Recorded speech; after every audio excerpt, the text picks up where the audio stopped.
Hello everybody and welcome back to Bad Luck Garage. So Sunday I posted the video where we went to the drag strip and we got the Chinavette down in the 7s, and you know we had some issues here and there, especially with the transmission. Well, over the last couple days I've actually been reading through some of your comments, talking back and forth with some of you guys, and what I kind of wanted to do in this video is I wanted to kind of go over where we started, where we're at now, go over some changes that I'm about to make, and most importantly, I want to reiterate the goals and the limitations of this build and why I'm doing things the way I am.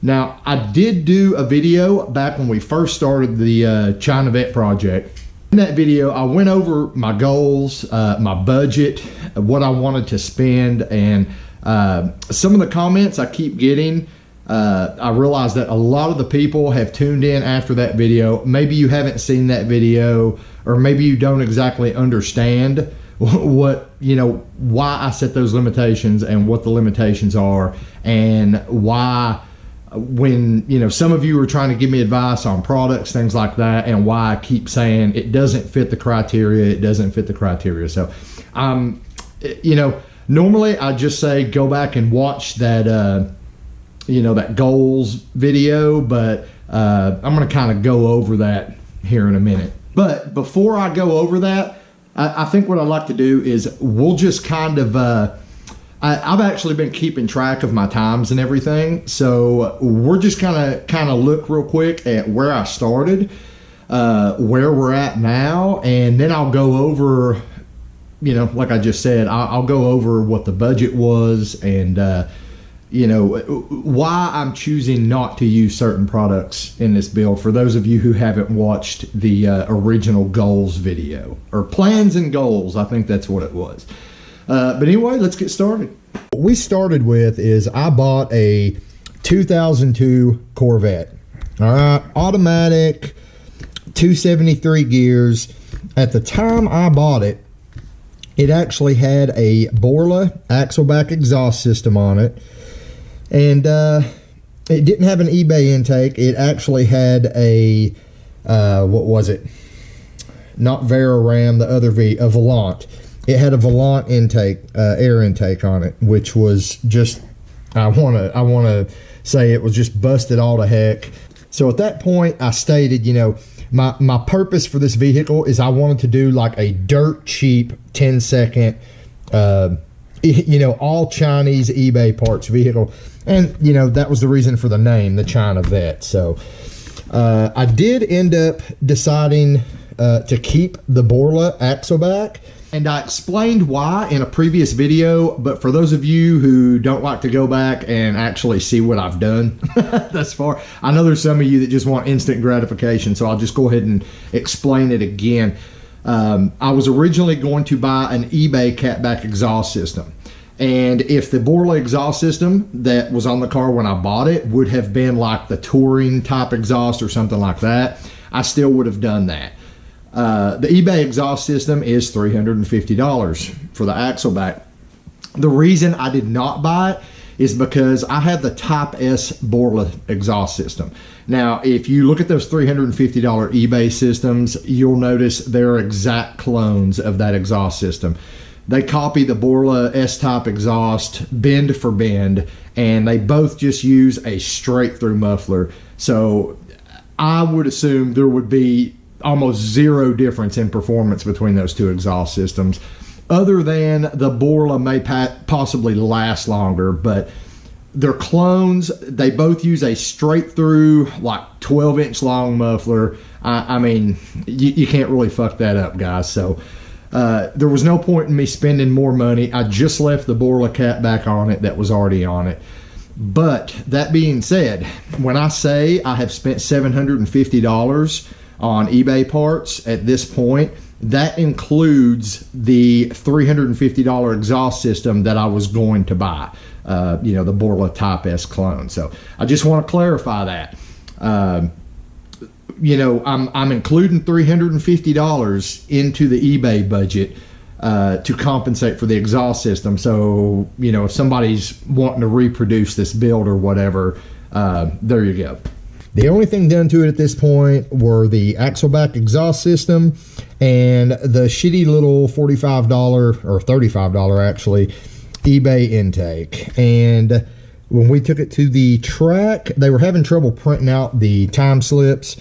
So it was printing so light, I almost couldn't see what it said. That's why I don't have my 60 foot on here. But in pretty much stock trim, the car ran a 908 at 79.96 miles per hour. Not very spectacular, but, you know, pretty much what I expected. So anyway, after that, I got back on eBay and I ordered up a set of Speed Engineering headers and X-pipe. Now, you know, made in China, fits the criteria, eBay, you know, dirt cheap. They were like $369, you know. So it fit the criteria for our build. Threw them on the car. I did not, and actually, guys, I'm kind of ashamed to admit, I still have not went out and just done a full tune on the car. But at that point, what I did do is I added in some timing and I got rid of the torque management. I actually got rid of all the torque management on the engine side, and I lowered where it pulls timing on the shifts. I lowered that down about 75% at that point. So I was running very little torque management on the transmission and zero torque management on the engine side. So anyway, after doing that, I took it back to the track and we had a 2.075 60 foot, and we run an 8.50 at 86.92 mile per hour. So just adding the headers, the X-pipe, and me throwing a little more timing in it and adjusting the torque management, we picked up a half a second and picked up 7 mile per hour in the 8th mile. That equates to almost a full second in the quarter mile for those of you who don't run 8th mile.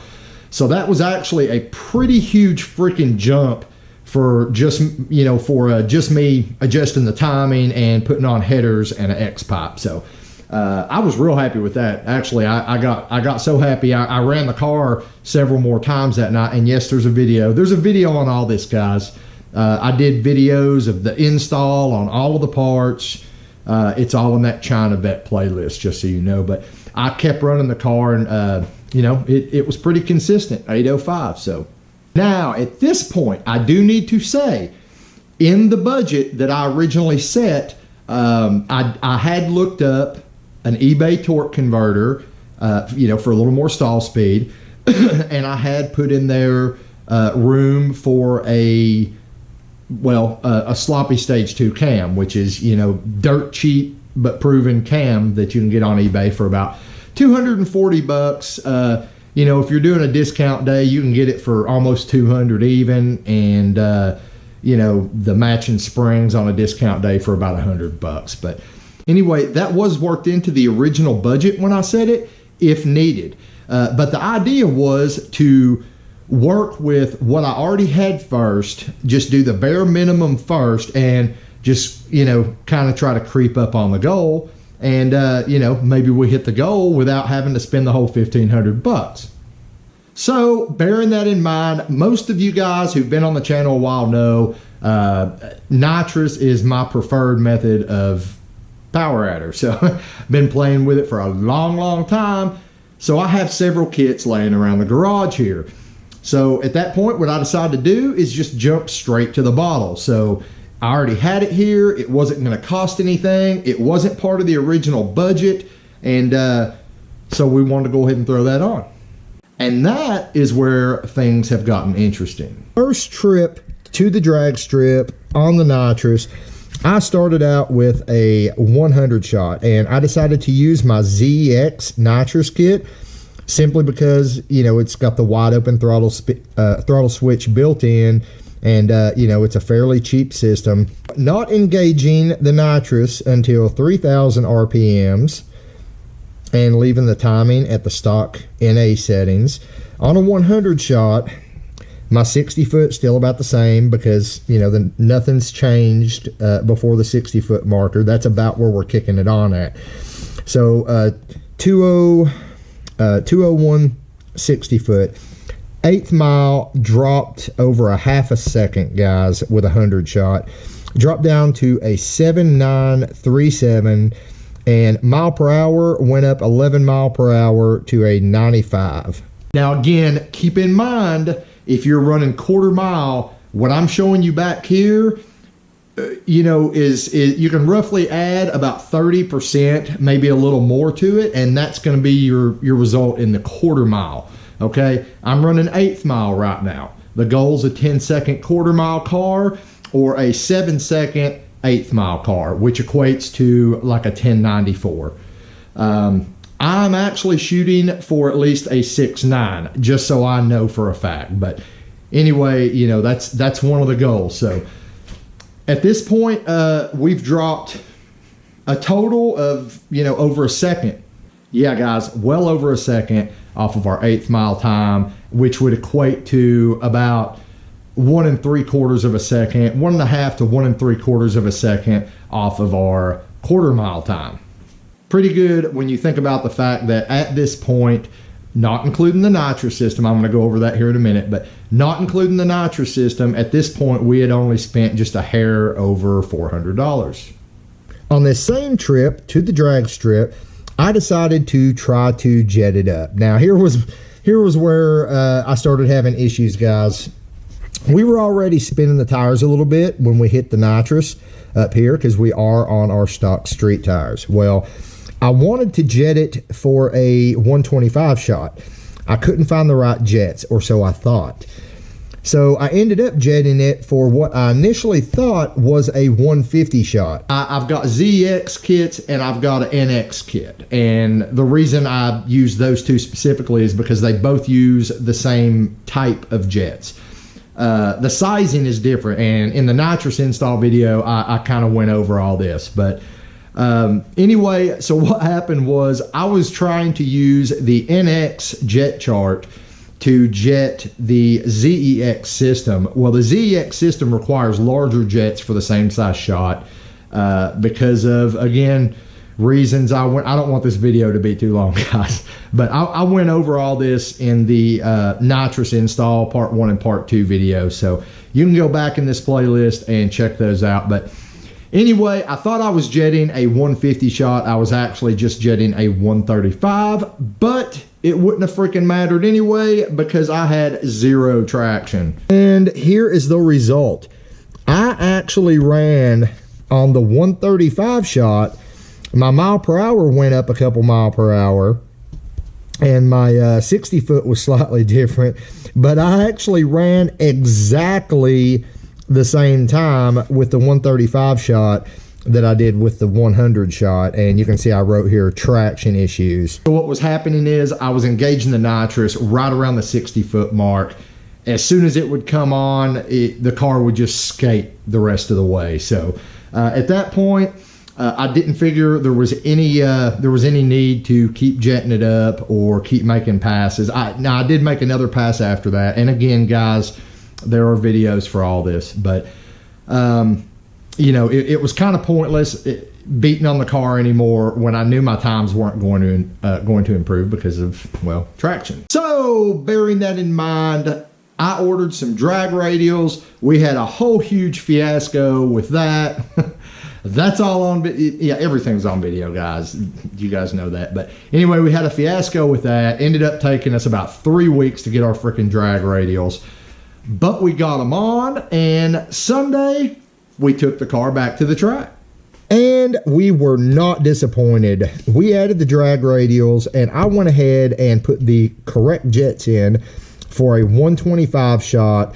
And I'm you know, at this point, I'm not fucking around anymore, guys. So I went ahead and sprayed on the hit, and our 60 foot dropped to a 1.809, and our 8th mile went down to a 7.69.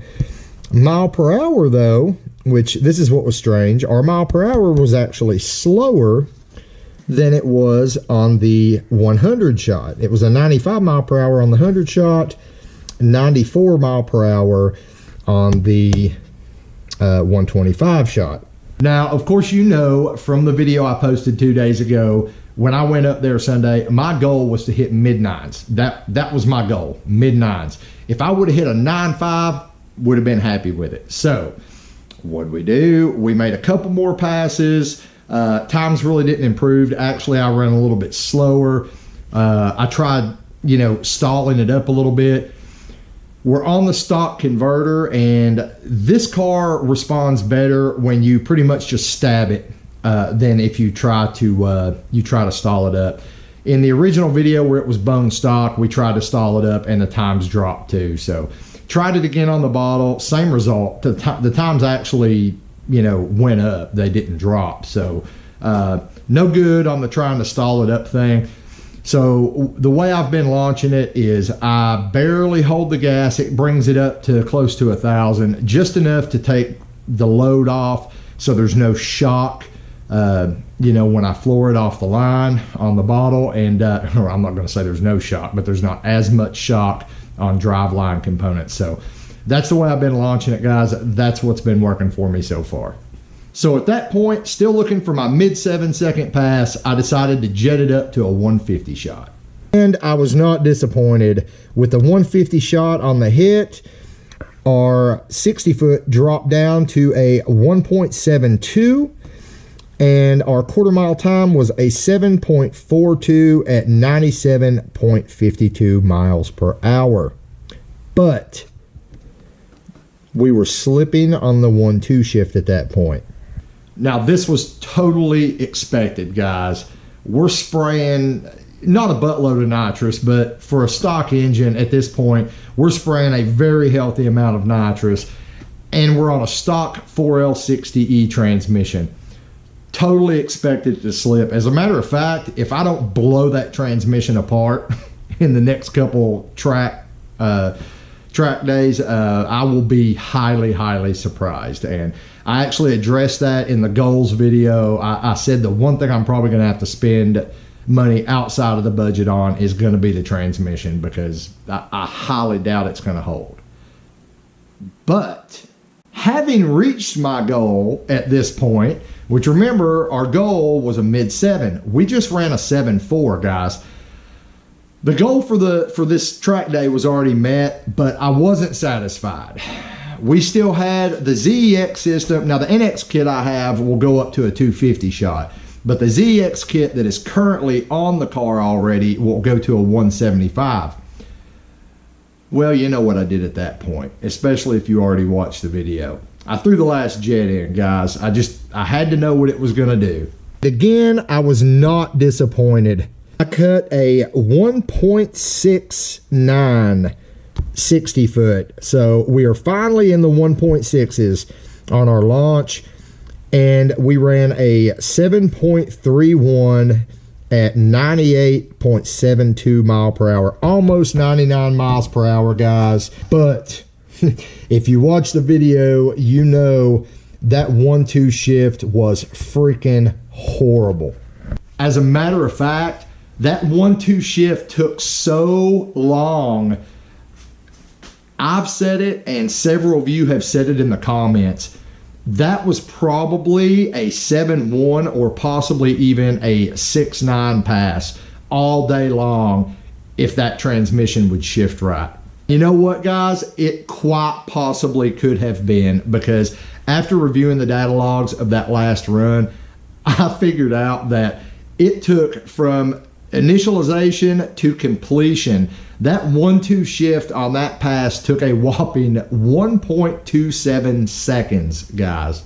Now, I haven't really went in here and looked at any of my old logs on any of the other project vehicles to see how long the shifts are usually taking on them, but I'm pretty sure that 1-2 shift should happen in less than a half a second. So that was a lot of wasted time on that shift, and you can hear it in the video.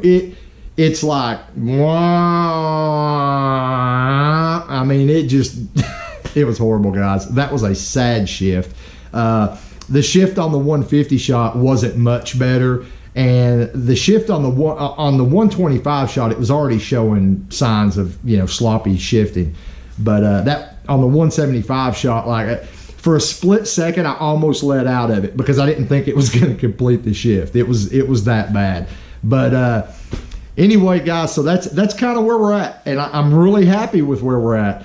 If you think about it, at this point, after everything we've done, we've spent, like, you know, including the exhaust that we didn't buy, but I'm including in it, we've spent right around $750 of our $1,500 budget.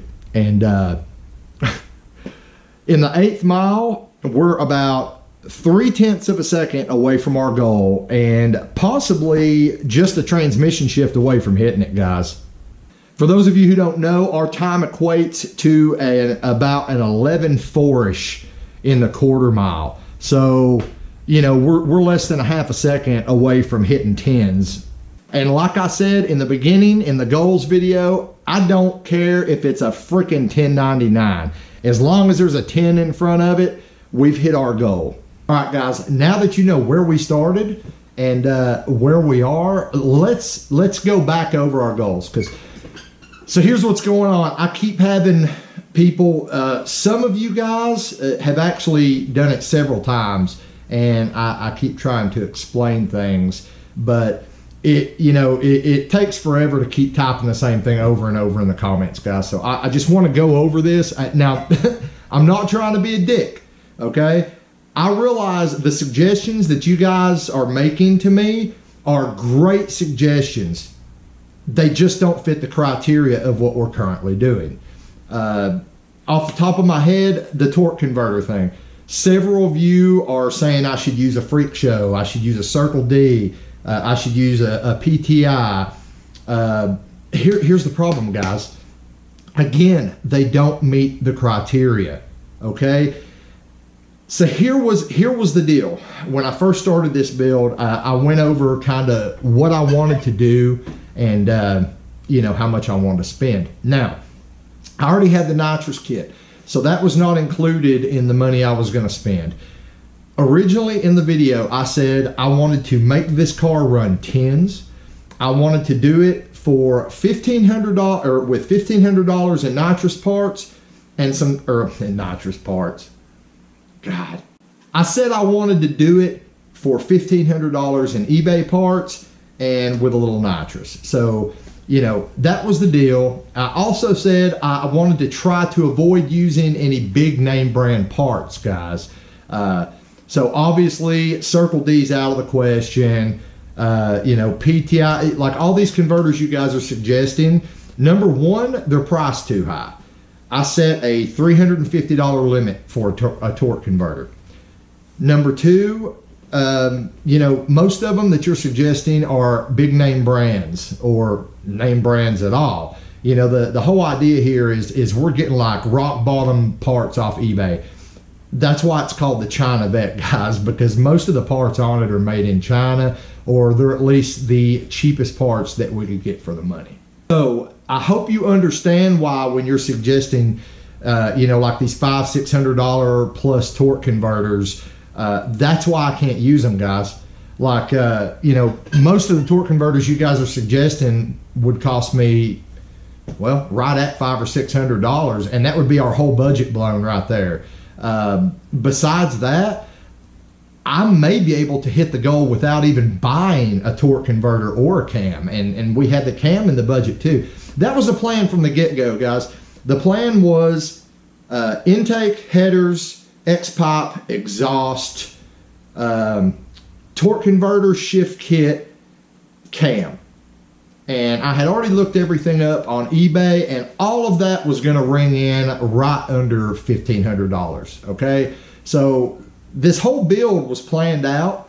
The stages, the steps of it have been planned out, and I'm following that plan. And I don't want to variate from that plan, guys, because, well, that's cheating, okay? I want to try to hit the goal. I want to try to hit that number, which is a 6.9 in the 1/8 or a 10.99 in the 1/4, and I want to hit it for the budget that I have set, or preferably less than that budget, and I want to hit it by using the parts that I originally planned to use. Now, that being said, I do realize, and you know, several of you keep saying it, don't use a cheap torque converter. Well, guys, that's what this build's all about. That's the whole freaking point. The point is to use cheap parts to go as fast as I can. Well, not as fast as I can, but to hit a number for as cheap as I possibly can. And I've said this over and over and over in other videos, but once that number is hit, guys, all bets are off. And just like I said way back several months ago in that goals and plans video, where I originally said everything that I've just said right now, just like I said in that video, guys, I'm trying to prove that you can take an older Corvette like this, which is, you know, a damn good platform, and they're damn cheap. You can buy these things for $8 grand all day long now. But my goal was to take one of them and, you know, be able to compete at the drag strip with a modern performance car for less than $1,500 and a nitrous kit. That was, I said it from day one, and you know, nothing's changed as of yet.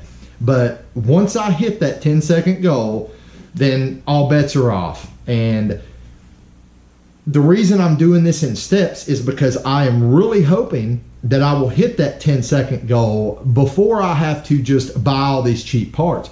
Because it's like this, guys. If I hit 10 seconds before I even have to put a cam in it, then guess what? I don't have to put that cheap ass cam in it, and I don't have to spend that money. And then at the end of this build, instead of saying this is how you build a 3,200 pound car that runs 10s, you know, for $1,500 and a nitrous kit, I'll be able to say this is how you build a 10-second C5 Corvette for $900 with a nitrous kit. I hope you guys understand. I hope you understand why I'm doing things the way I am. I mean, I've tried to explain it over and over, but I still think some of you just aren't really getting what I'm trying to do here, guys. I'm not trying to go as fast as possible. I'm trying to hit a number for as cheap as possible. And once I hit that number, then we're going to try to go as fast as possible. Then we're going to use some better parts, okay? You know, it's not going to be the Chinavette build forever. After those numbers are hit and you know, that part of the build's over with, then I'm going to step up my game on that car, guys. I mean, it's going to get faster. It's going to be a lot faster than a 1099 car before this is over with. But the Chinavette part of it will be over with at that point. I won't be restricted on the parts that I can use, and you know, I won't be restricted by that budget necessarily. Now, this is still Bad Luck Garage. I do still have a wife and 4 kids, so it's not like we're going to be doing, you know, some Cletus McFarlane shit with, you know, sky-high budget because we've got 20,000 sponsors. Don't get me wrong, but guys, if I can hit my goal and not have to buy that cheap torque converter, I'm all about that. And if I can hit my goal and not have to buy the same generic sloppy stage 2 cam that 50,000 people are running, then that's great too. Because what that means is if I hit my goal and I haven't bought those last 2 items, then that means I can get that good torque converter, you know, that Circle D torque converter or that Freak Show torque converter. You know, that means I can get something like that and just keep getting faster. And you know, I can get that Brian Tooley nitrous cam, stage 2 nitrous cam, which is what I would go with if I'm, you know, no longer doing the Chinavette build. I hope you guys understand that, okay? Because I'm seeing in the comments, it's basically the, you know, people saying the same thing over and over, and I'm trying to make you guys understand what I'm doing here. And most of you do, but some of you, I think you just don't quite understand what the whole deal is here. But hopefully this video will help you do that. Now, let's talk about some advice you guys gave me and actually opened my fucking eyes today, okay? don't remember exactly who it was. I think I read the comment and responded to it last night, actually, like real late last night or early in the morning. I don't sleep. It's like, I think it's Tuesday night, and I think it's about 1 o'clock, 1:30 in the morning right now. I probably won't even edit this till Wednesday night. So you guys are probably seeing this Wednesday. Regardless, I wanted to go over something. One of you said, and I'm so sorry I don't remember who it was, but I've been answering a ton of questions on Facebook and in the comments and even the Bad Luck Garage email since I posted this last video. But someone actually made the comment that I should put some torque management back in to my transmission shifts. And my initial reaction to that suggestion was, what? But then I started thinking about it, and I was like, you know what? He could be right, because the transmission wasn't really, when I pulled all the torque management out, it was still NA, and which means, stock, I think it makes like 360 foot-pounds of torque. With the added timing and stuff I'd done, it was probably making about 380 torque, maybe. I might be estimating high there, but and after I pulled all the torque management out, I had zero issues. It was shifting nice, firm, fast. That 1-2 shift felt great. But the problem occurred when I started throwing the nitrous at it, and I started thinking about it, and we're just going to forget about the smaller shots. Guys, a 175 shot of nitrous is going to give you 175-ish more horsepower, but nitrous gives you way more torque, and it's a huge torque jump than it does horsepower. So on a 175 shot of nitrous, you're probably gaining 225 plus torque, and we're talking about a stock 4L60 that is rated to handle about 360 foot-pounds of torque. That's what it's rated to handle. Like the LS1 already has it maxed out, guys. And at this point, you do the math with the mods I've done and the tuning I've done and the nitrous I'm throwing at, I'm throwing close to 600 foot-pounds of torque at a stock 4L60. And I have taken all the torque management out of the shift. So this poor transmission is, every time it tries to shift gears while it's on that bottle, it's trying to shovel close to 600 foot-pounds of torque at the crank, not at the wheels, guys. But it's trying to shovel that from one gear to the next. And that's what's taken so long. So after I started kind of wrapping my head around that, I decided to go online and do some research. And sure enough, guy, you are 100% right, because all I found all over the internet was people complaining about on built engines. On stock engines, shift great. But when they started really throwing power at them and they pulled all the torque management out on their 4L60 tune, they're all having the same problems I am. Some of them, the shifts are taking longer than mine. Some people were talking about shifts taking almost a full 2 seconds to do the 1-2 shift, and some people, they don't shift at all. They start into that shift, they never make it, and then guess what? They never make that shift again. So I'm probably very lucky that my transmission made that shift at all, and I'm probably also very fortunate that I did not try to make a second pass on that 175 shot.